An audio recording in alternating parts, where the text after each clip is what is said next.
अजू भी अरडा पुट सिंध में अथी जोधा ऐं जवान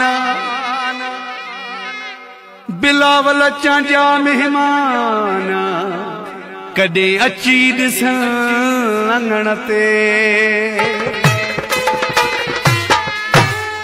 अज भी हथ दोवारण वारा प्या थी कुर्बाई मोहब्बत वारा मरी कोन व्या थी अञा हिन आबादो ताकू अञा हिन आबाद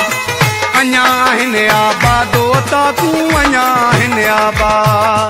अज भी हथ दोवारण वारा प्या थी कुर्बाई मोहब्बत वारा मरी कोन व्या थी अञा हिन आबादो ताकू अञा हिन आबाद अञा हिन आबादो ताकू अञा हिन आबाद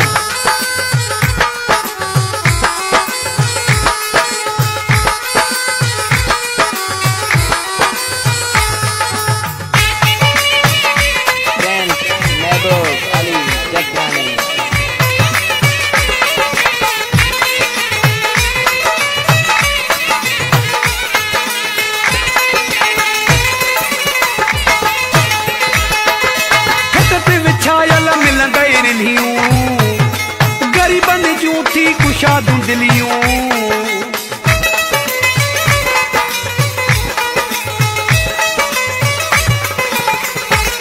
हो खट ते विछायल मिलंदई रिलियूं गरीबन जूं थी कुशादूं दिलियूं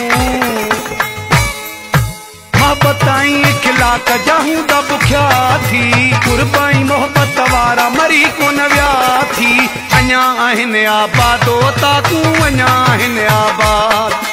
अञा हिन आबादो ताकू अञा हिन आबादो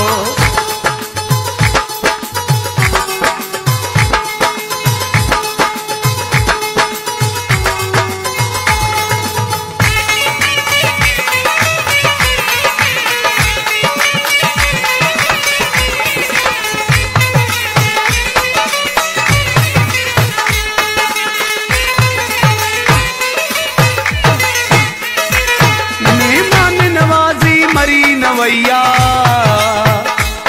हो कुर्बन सां सिंध भरी पईया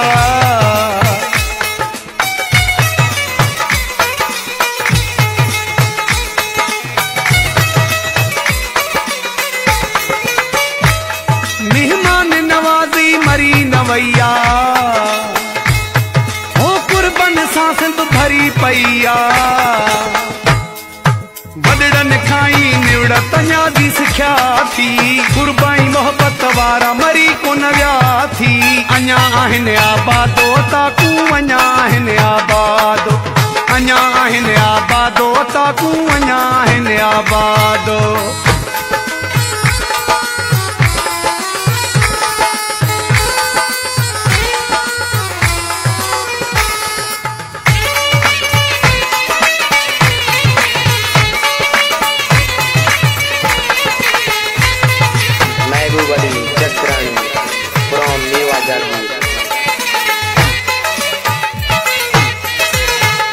माखियूं मखण थी असां वटि ताज़ा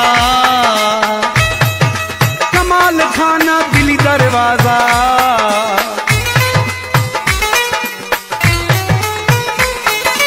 माखियूं मखण थी असां वटि ताज़ा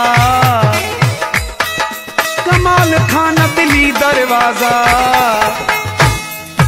धरकी मेरी महर खोले रखिया थी कुर्बाई मोहब्बत वारा मरी कोन व्या थी अञा हिन आबादो ताकू अञा हिन आबाद